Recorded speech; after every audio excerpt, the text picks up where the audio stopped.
The first time I saw the photo, it was years later pinned to the corkboard in the ranger station. 3 young women side by side in the sun, their arms looped like a single braid of motion. Behind them, the canyon stretched in layers of rose and gold.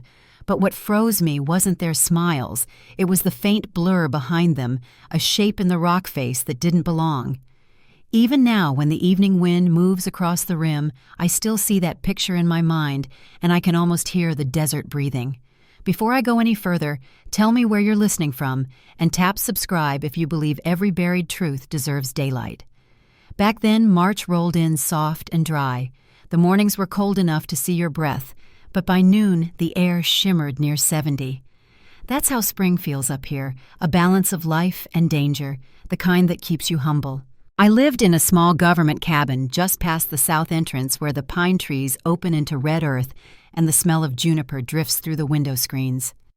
My days began before dawn. Coffee on the porch, logbook check-weather radio murmuring in the background. The canyon never looks the same twice, but that week it was quiet. No rescues, no missing hikers, nothing but wind carving the same eternal song. The Blackwood girls arrived that Wednesday morning, March 11th, at the permit office. Dale handled their paperwork first. I remember him joking later that he'd never seen triplets before, let alone ones with identical hiking boots and matching packs. They were polite, confident college kids on break, but serious about their route. They had planned a 5-day circuit through the backcountry, starting at Hermit's Rest and finishing near Indian Garden. Zara did most of the talking quick and bright-eyed. Nora double-checked every date on the form. Kira snapped a picture of the old map on the wall for luck, she'd said. I passed them later that afternoon near the overlook, loading their gear into a park shuttle. The sun was sliding low, turning the cliffs the color of copper. They waved 3 mirrored smiles, and I waved back. I didn't know that would be the last time I'd see all 3 together. In those years, the canyon felt smaller somehow. We had fewer visitors then, and most of us knew the regular hikers by name. Nights were steady, the hum of generators, the murmur of shortwave radios, the smell of wood smoke from the ranger bunkhouse. There was a rhythm to everything. When the wind carried up from the gorge, it rattled the tin roof and shook dust from the beams, and we'd joke that the canyon was reminding us who was boss. Sometimes, if a storm was brewing, you could hear a low hum deep in the rock, like the earth clearing its throat. I used to love that sound. It made me feel part of something older and larger than any of us. But that spring, I remember it lasting longer than usual. A faint vibration underfoot, stretching minutes instead of seconds. Dale mentioned it too over lunch one day. "Feels like the canyon's restless," he said. We both laughed it off. The next morning, I saw the Blackwood sisters again. They'd camped the night near Bright Angel Creek before heading west. Zara stopped by the ranger station to ask about trail water levels she'd read about a minor rock slide the week before. I told her it had cleared, but to be cautious beyond Hermit Trail. She thanked me, smiling, then looked past me toward the horizon. "It feels different out here," she said quietly, "like it's listening." I chalked it up to nerves or maybe the canyon's strange way of getting under your skin. Their parents, Thomas and Evelyn, waited back in Boulder with a map pinned to their kitchen wall. They were teachers, methodical people. They'd raised those girls to respect the wild, not fear it. Every night, Evelyn would call the ranger line just to confirm the weather reports. That was normal for families with kids hiking out here, especially first-timers. I took a few of those calls myself. Her voice was calm, almost cheerful. "They'll check in Sunday," she said once. "They always keep their word." Life along the rim carried on. Busloads of tourists came and went. The canteen filled with the usual mix of sunburned hikers and dusty park staff swapping stories. We spent evenings on the porch, watching the horizon fade from copper to indigo. A coyote would howl down in the basin, and the echo would bounce off the cliffs like a heartbeat. That's the kind of peace you don't question, you just let it wrap around you. Still, there were small things that week that stuck in my mind later. The Friday wind shifted hard out of the east, carrying fine sand that coated everything. Radios crackled with interference we couldn't trace. And one night just after dusk, Dale and I were checking the Hermit's Rest trailhead when we caught the smell of diesel on the wind, strong out of place. No engines were scheduled down there. We made a note to check it the next morning, but the scent faded by dawn, replaced by the clean sharpness of creosote after a dry gust. By Saturday, the girls would have been deep in the backcountry about halfway through their circuit. The weather stayed clear, mid-70s by day, low 40s at night. Perfect hiking conditions. I remember thinking how lucky they were. Sunday night came quiet. I'd been off duty sitting on my porch with a glass of bourbon, the stars clear enough to count. The canyon below was nothing but shadow. I'd left my porch light on out of habit. It helped hikers spot the ranger compound after dark. Around 9, I saw Dale's truck pass on the service road, his headlights sweeping the ridge. He tapped the horn once in passing our way of saying goodnight. Everything felt steady then, like the world was right where it belonged. But looking back that night sits heavy in my memory. Because somewhere out there past the rim and beyond the reach of our radios, 3 young women were setting up their final camp. Maybe they were laughing about how sore their legs were, or boiling water for freeze-dried stew. Maybe they were talking about home, about college, about how the stars looked brighter here than anywhere else on Earth. And maybe, just maybe, they felt it too. That quiet unease that drifts through the canyon before a storm no one sees coming. When the clock struck midnight, I remember hearing the wind pick up, rattling the porch screen like fingers on a door. I looked toward the trailhead lights, expecting to see Dale's truck again, or a late hiker's flashlight moving through the brush, but the road was empty. Only the wind and the distant rustle of sand against rock. I left the porch light burning that night. I didn't know then how long it would stay on. By Monday morning, the phone lines had gone quiet again. Out here, silence is normal radio static, distant wind, but that particular kind of silence has a shape to it. It's heavy. It settles in your chest before your mind even realizes something's wrong. I remember walking into the ranger office that morning and seeing Dale standing at the dispatch desk, his face pale against the soft light coming through the blinds. He didn't look up when I came in. He just said, "They didn't make the pickup." At first I thought maybe he'd misheard. It wasn't uncommon for hikers to miss a check-in by a few hours, sometimes a full day if weather slowed them down. But then he handed me the call log from the night before. Evelyn Blackwood had called at dusk, her voice tight but steady. The girls were supposed to meet them at the South Rim at 4 o'clock sharp. No word, no message on the satellite phone, no signal from the emergency beacon. She'd waited until sunset before calling for help. Dale told her we'd start a preliminary sweep at first light. That was our protocol, but I could hear it in his voice. He already knew this wasn't going to be routine. We started with what we had their route plan weather records' last known coordinates. The Grand Canyon is a place that swallows evidence. A single wind gust can erase footprints.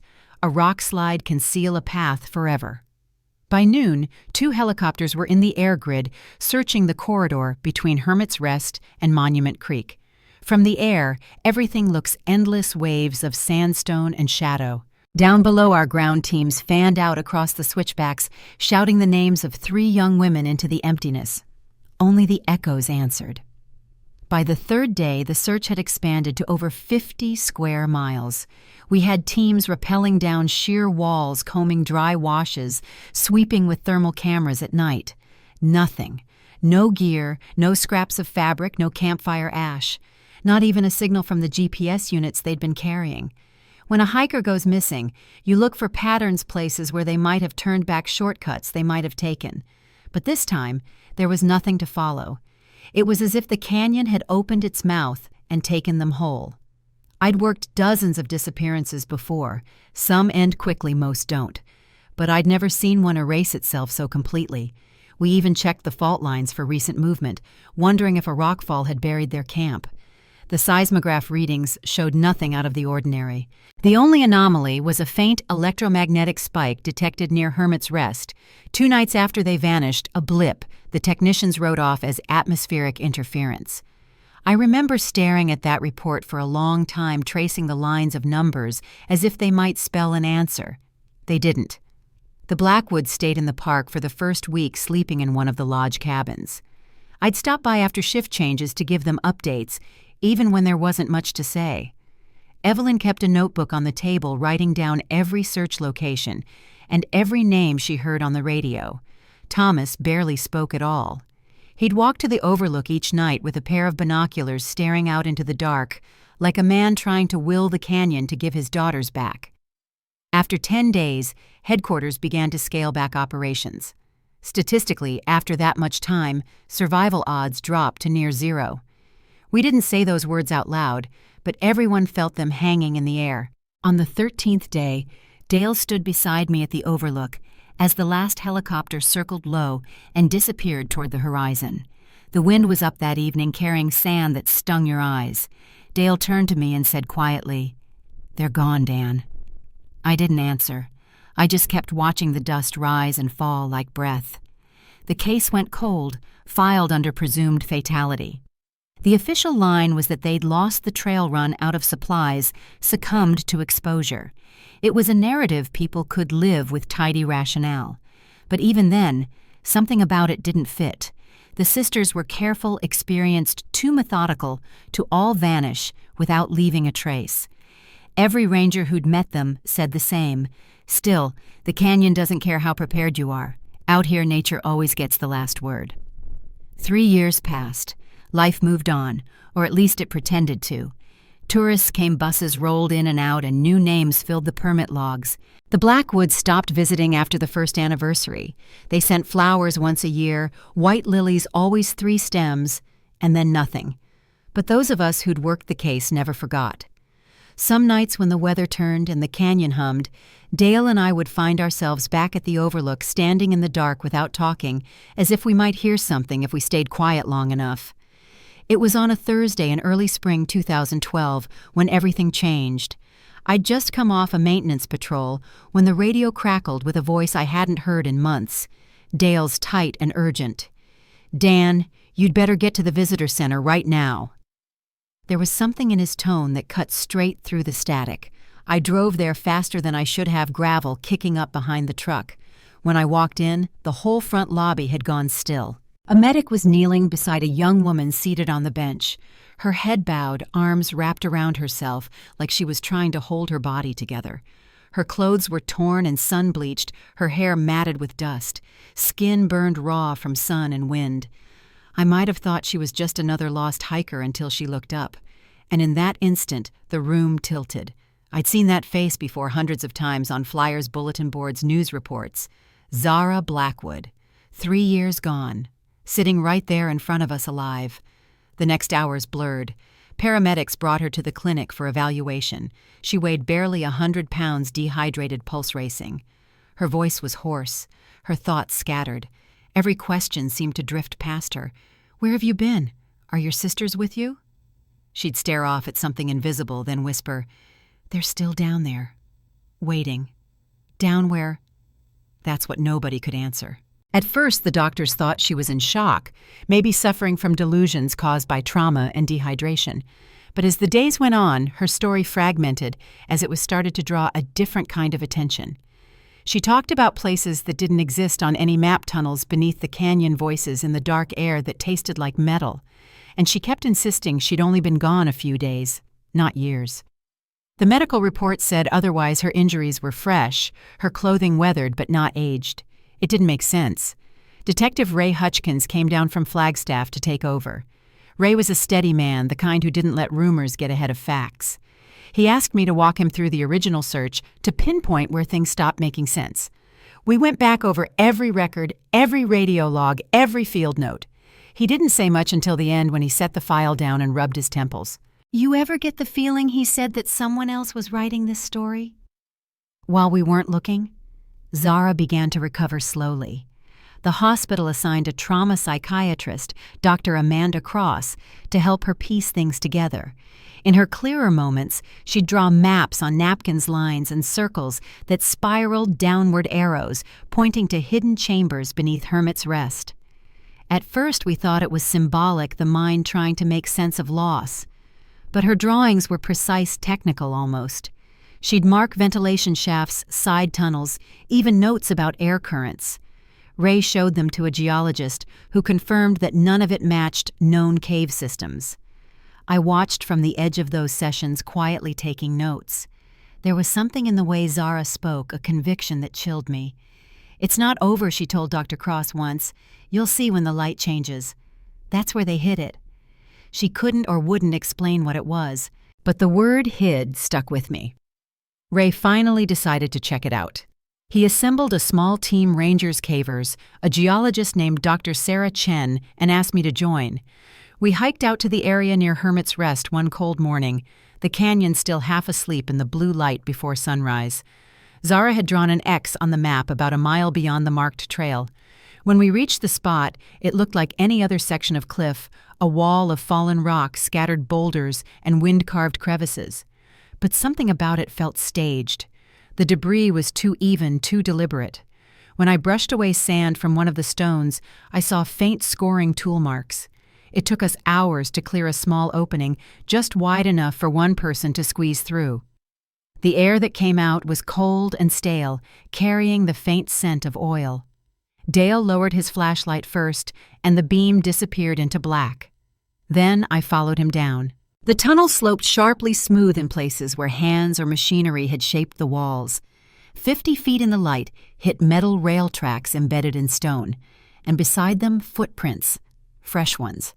We stopped there. Protocol says you don't push deeper without backup. But standing in that passage with the sound of our own breathing bouncing off the walls, I understood why Zara's eyes had looked the way they did. The canyon had always felt vast, ancient, honest. What we'd just found felt different, secretive, human. It wasn't nature we were dealing with anymore. We sealed the site that evening and called in federal support.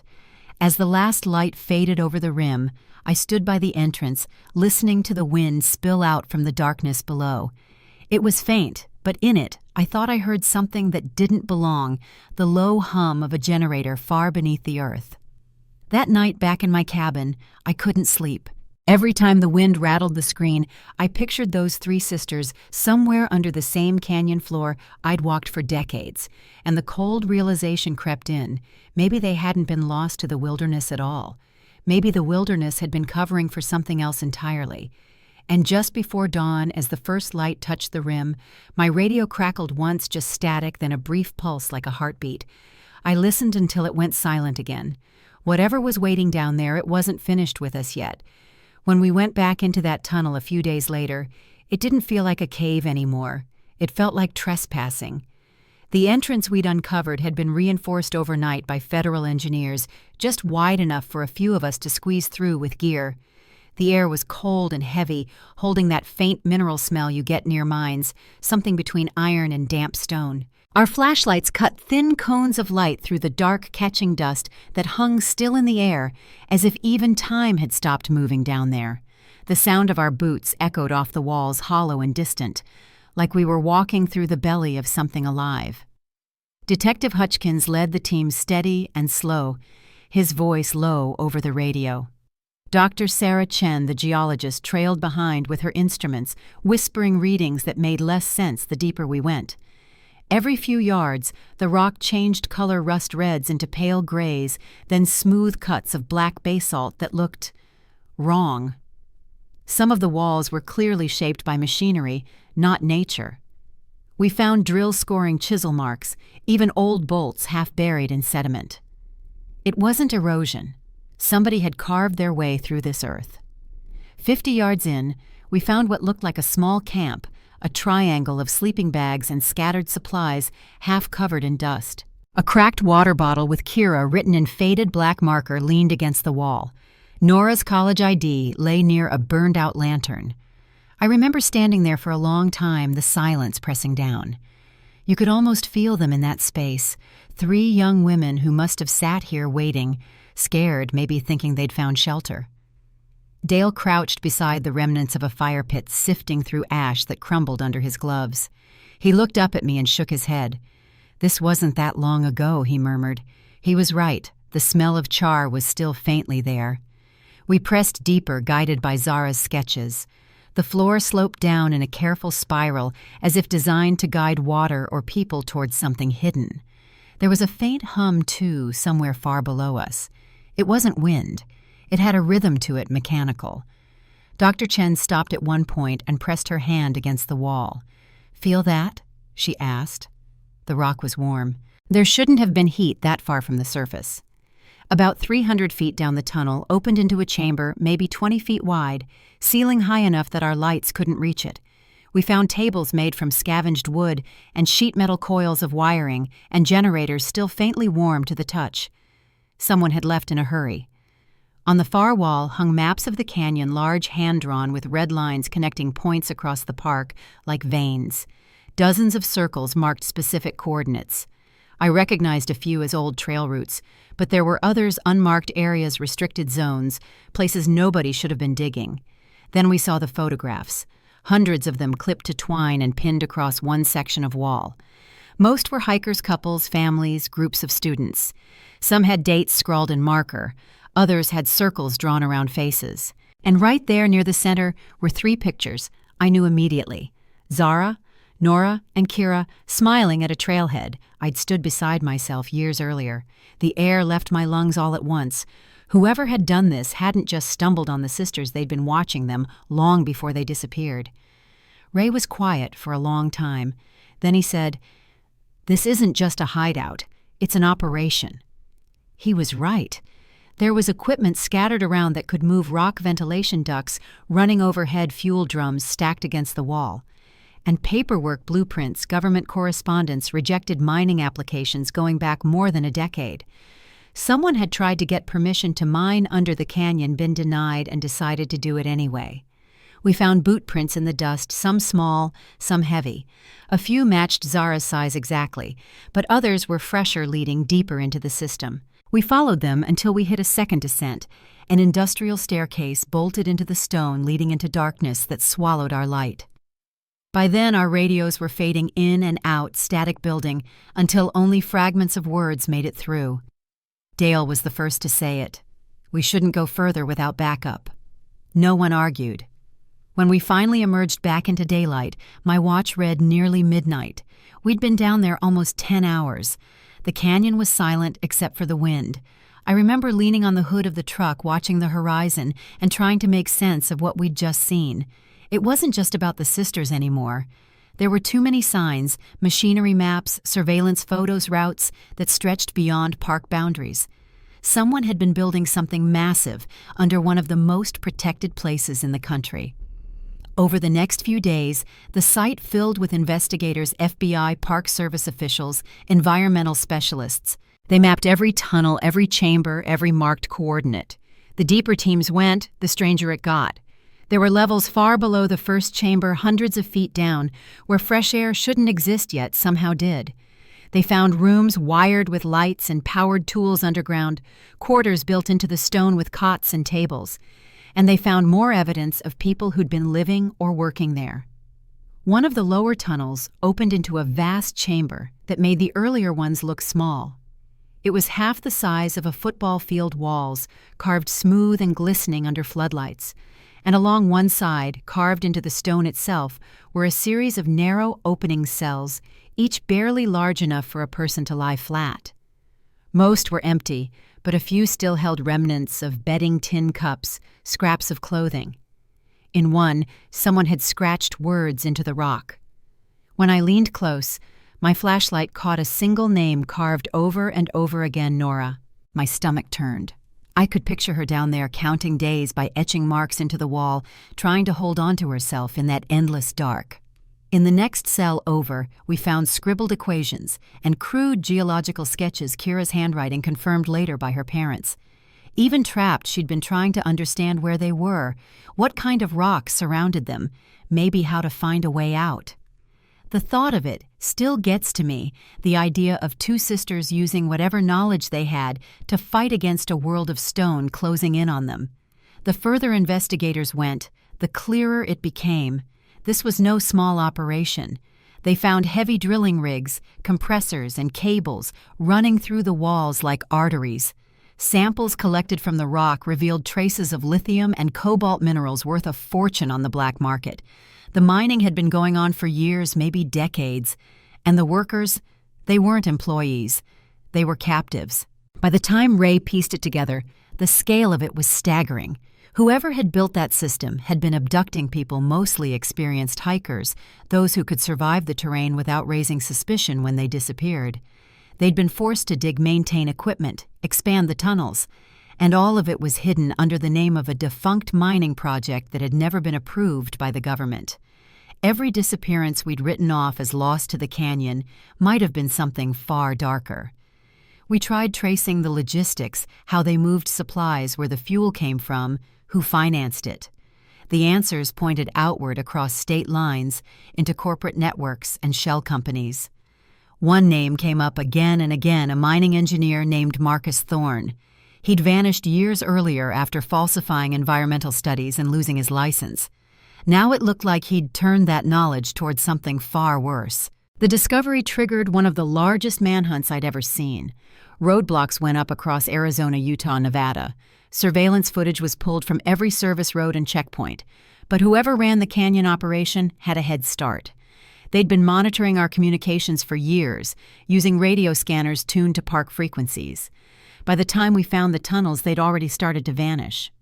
That week, we began hearing about other sites, abandoned equipment near Lake Powell, hidden shafts in southern Utah, vehicles left in remote washes.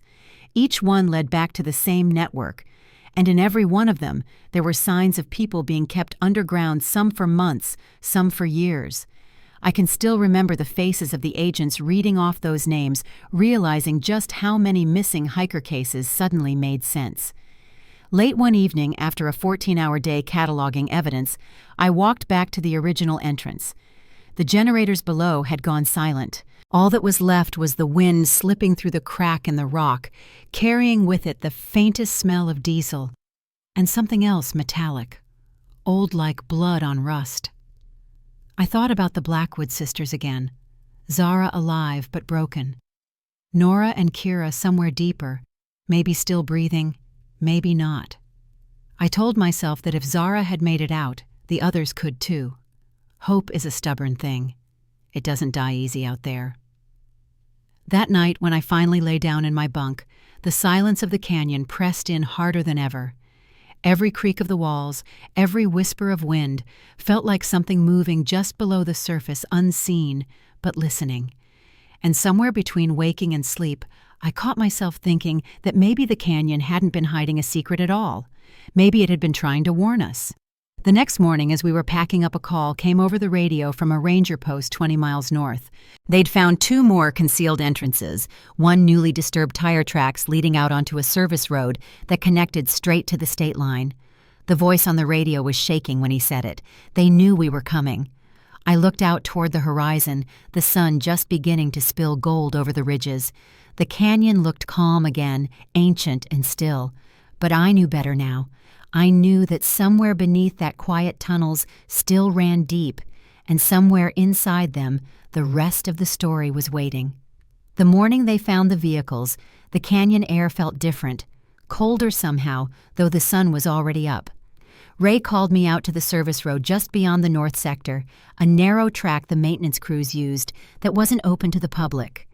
Park rangers had followed tire impressions leading straight from one of the hidden tunnels we'd uncovered the week before. The prints were fresh, still sharp in the dust, and they ended abruptly at a patch of cleared ground near the rim. 3 trucks, all white, stripped of plates, doors open, keys still in the ignition. Inside, nothing but a few scattered papers, empty fuel cans, and the smell of rubber still cooling in the heat. Whoever had been down there had driven straight out of the earth and vanished into the desert. Ray stood there a long while, hands on his hips, staring toward the horizon. They were close, he said quietly. Hours, maybe less. He wasn't guessing. The engines were still warm when we arrived. What chilled me most wasn't how close we'd been, but how easily they'd slipped past us. The canyon scale makes you feel small, but that day it felt like something much larger had been moving beneath our feet all along, something that knew the terrain far better than we ever could. Over the next 48 hours, we worked like men possessed. Federal teams expanded the perimeter. Drones swept the surrounding desert. Every exit road within 50 miles was monitored, but it was like chasing ghosts. Every lead ended in sand. Ray had agents cross-referencing mining permits, satellite records, utility usage, anything that could hint at where the operation had gone. What surfaced was a paper trail buried under layers of false companies and shell names. Equipment orders traced back to corporations that didn't exist, land purchases funneled through dummy accounts, and the same name kept floating to the top, Marcus Thorne. The first time I heard it, it sounded familiar. Then it hit me. He'd been a mining consultant years earlier, one of those ambitious types who'd pitched a proposal to drill beneath the canyon for rare minerals. His application had been denied outright. Environmental risks, unstable geology, the usual red flags. That was back in '05. He'd disappeared soon after, no forwarding address, no public record. Turns out he hadn't disappeared at all. He'd just gone underground, literally. When the pieces finally started fitting together, it felt less like discovery and more like revelation. Thorne had used his background in engineering to design the tunnel's recruited investors, who didn't care how he got the ore, and built an empire hidden beneath one of America's most sacred landscapes. The Blackwood sisters hadn't just stumbled into the wrong trail, they'd walked straight into the heart of his empire. Zara's condition was improving by then. She'd begun remembering fragments, sounds, names, flashes of light underground. During one of her therapy sessions, she mentioned hearing Thorne's voice. He wasn't angry, she said, just cold. Like he thought it all made sense. That line stuck with me. I asked her later what she meant, and she said, "He told us the world wasted what it couldn't reach." That was the kind of man we were dealing with. Someone who believed the canyon was his to carve up, and the people inside it just part of the machinery. Ray got a warrant to track every property Thorne had ever touched. Most were empty shells, rented warehouses, front offices, abandoned ranches. But one site in southeastern Utah stood out, a private ranch purchased through a holding company 3 years earlier. Remote, fenced and located just 200 miles from the Grand Canyon. Freight shipments had been recorded going in, none coming out. On paper, it was an agricultural project. In truth, it was Thorne's contingency plan. We left before dawn, 2 days later, convoy of unmarked vehicles heading north through the desert. The air was dry sky washed in gray before sunrise. As we approached the property, I remember the silence, the kind that only comes before something big breaks open. The ranch itself looked deserted, weathered barns, sagging house tumbleweeds caught in wire fencing. But the thermal scans told a different story. Heat signatures underground, steady and organized. The raid began at first light. Agents fanned out weapons, drawn radios crackling. I stayed near the perimeter with Ray, eyes fixed on the main barn where one of the heat sources glowed brightest. For a moment, nothing moved. Then, as if the ground itself exhaled, a hatch opened near the barn's foundation. A blast of warm air poured out, carrying that same metallic tang I remembered from the canyon tunnels. What followed was chaos agents shouting commands, lights cutting through the dust, the sound of boots on metal stairs. The tunnel beneath the ranch was different from the others. Cleaner, newer, reinforced with steel, generators still running. Evidence everywhere, computers, crates of mineral samples, ledgers filled with coded transactions. And down one narrow corridor behind a series of locked gates, we found them. 12 people huddled in makeshift quarters, lit by a single bulb. Men and women from half a dozen states, missing hikers reported dead years ago, all alive but barely holding on. When they brought them out, I saw two faces that froze me in place. Nora and Kira Blackwood. Thin, bruised, their eyes wide against the morning light, as if sunlight itself hurt to look at. They were alive. Somehow, after 3 years underground, they were standing there. One of the medics reached for Kira, and she flinched instinctively before realizing she was safe. Nora just stared ahead, whispering something under her breath that I couldn't quite catch. Later, I learned it was her sister's name, Zara. Word spread fast. The rescue made national news within hours, though the details stayed sealed until the investigation was complete. Thorne was found near the lower access tunnel, cornered with 6 of his lieutenants as they tried to flee. No fight, no resistance. He just stood there calm, like he'd expected it to end this way. I watched as they cuffed him, and for a brief moment his eyes met mine. There was no remorse in them, just a faint, tired kind of pride, as if he wanted us to see what he'd built. Back at the hospital, the reunion between the sisters was quiet. No cameras, no press, just 3 young women clinging to each other in a sterile white room. I didn't stay long. It felt too personal, too sacred. Outside, the world was already beginning to digest the scale of what had been uncovered: an illegal mining network spanning 4 states, built on the backs of abducted hikers, running right under the government's nose. The figures were staggering: tens of millions in minerals sold on the black market shell companies, connected to defense contractors and tech firms. But none of that could measure the human cost. Over the weeks that followed, the investigation dug deep into Thorne's records. Every file, every transaction painted the same picture: a man who saw people as tools and wilderness as currency. The survivors described shifts underground that lasted 12 hours, the constant hum of drills, the way air would go thin when the ventilation failed. And they spoke of the rules: no names, no talking above a whisper, and never look at Thorne directly. He'd walk through their quarters like a ghost, inspecting the walls, making notes, barely acknowledging the faces that stared up at him. Listening to those testimonies was harder than any field work I'd ever done. It stripped away the idea of this being a mystery or a tragedy of nature.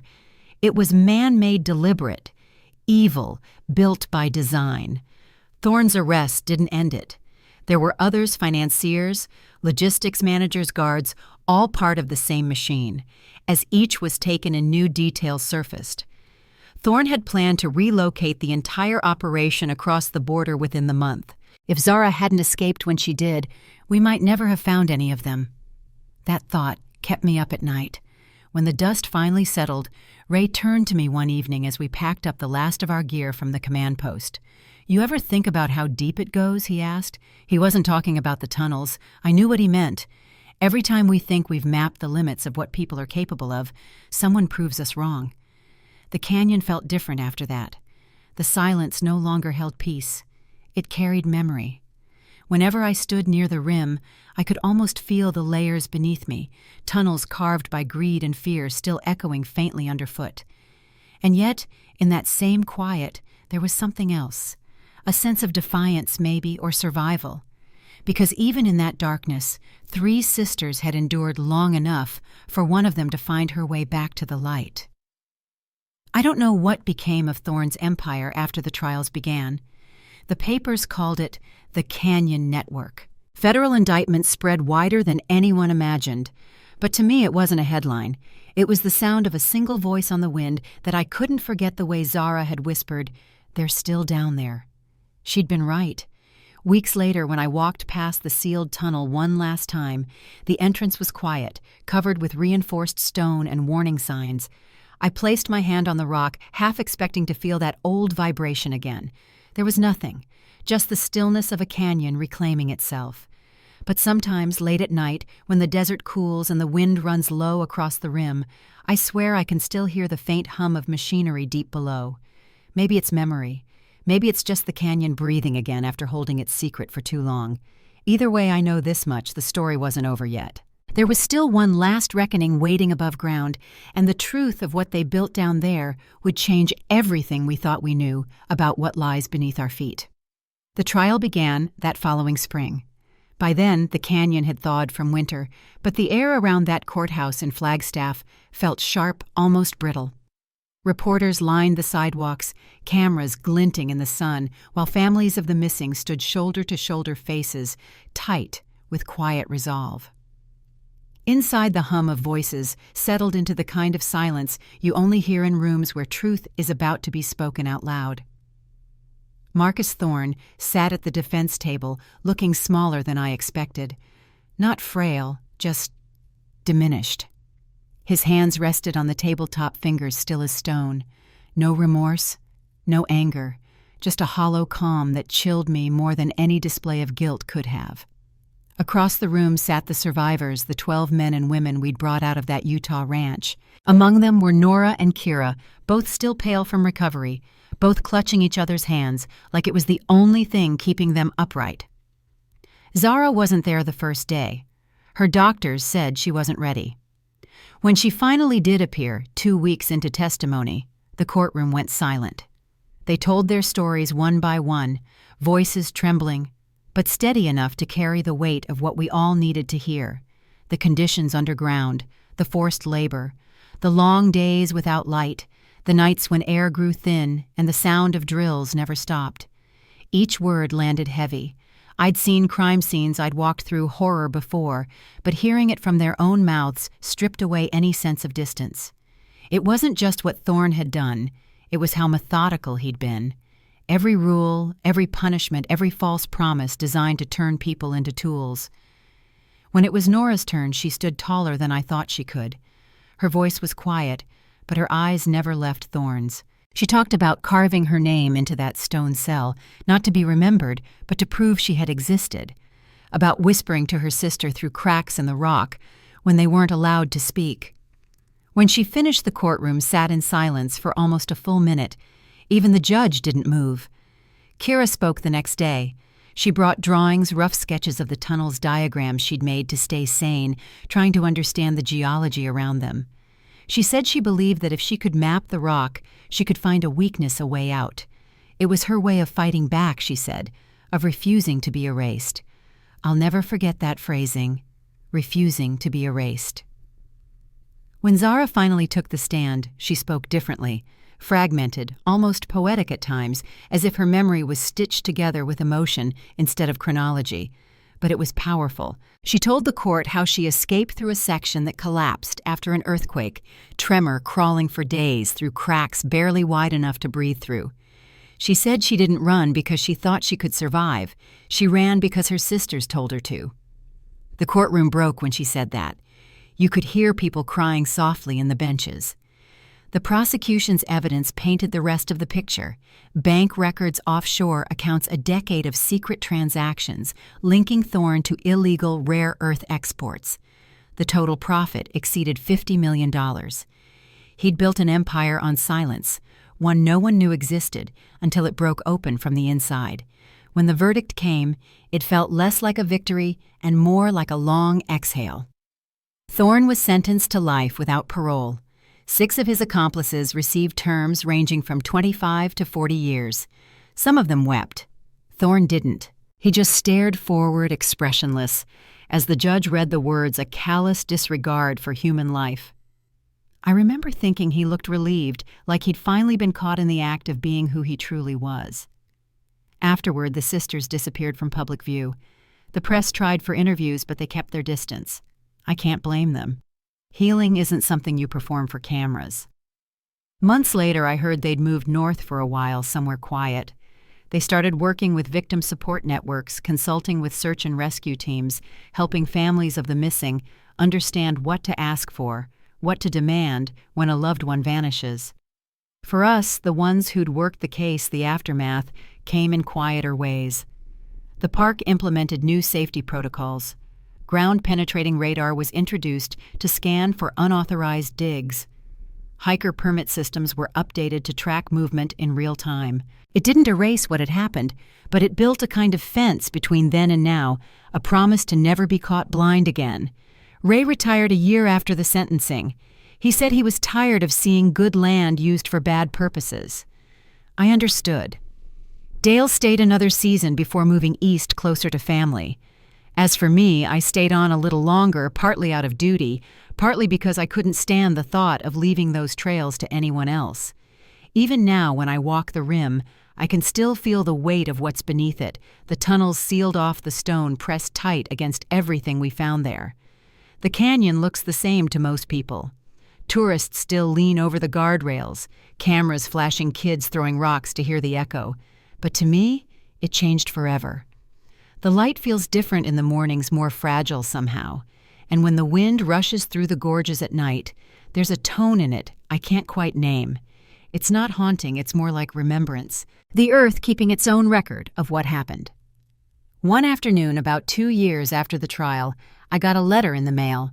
No return address, just my name in small, careful handwriting. Inside was a short note on plain paper. You were right about the wind. It remembers. There was no signature, but I knew who wrote it. It's framed now, hanging by the window in my cabin.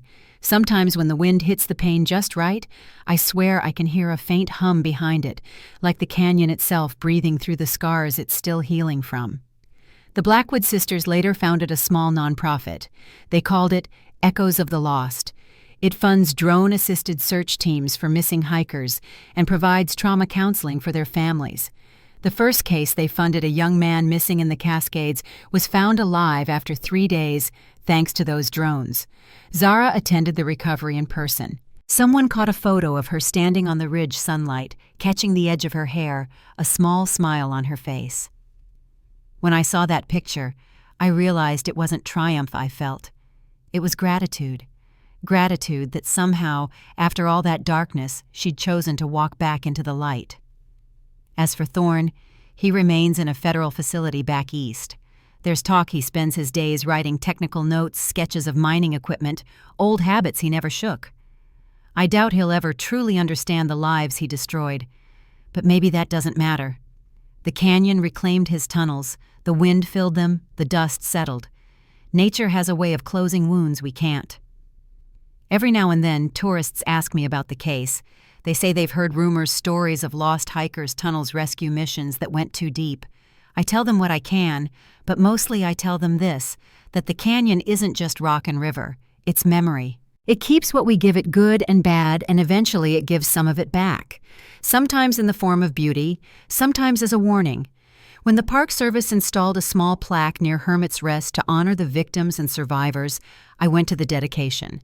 The crowd was quiet, the kind of quiet that feels like reverence.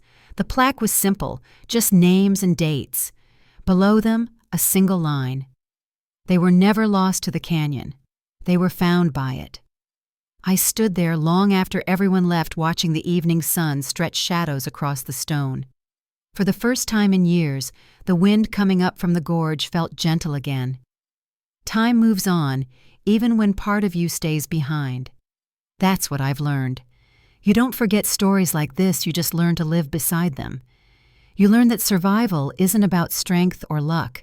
It's about the will to keep walking, even when the ground under you carries ghosts. If this story stayed with you, share it not for the numbers, but so no one's name gets lost to the dark.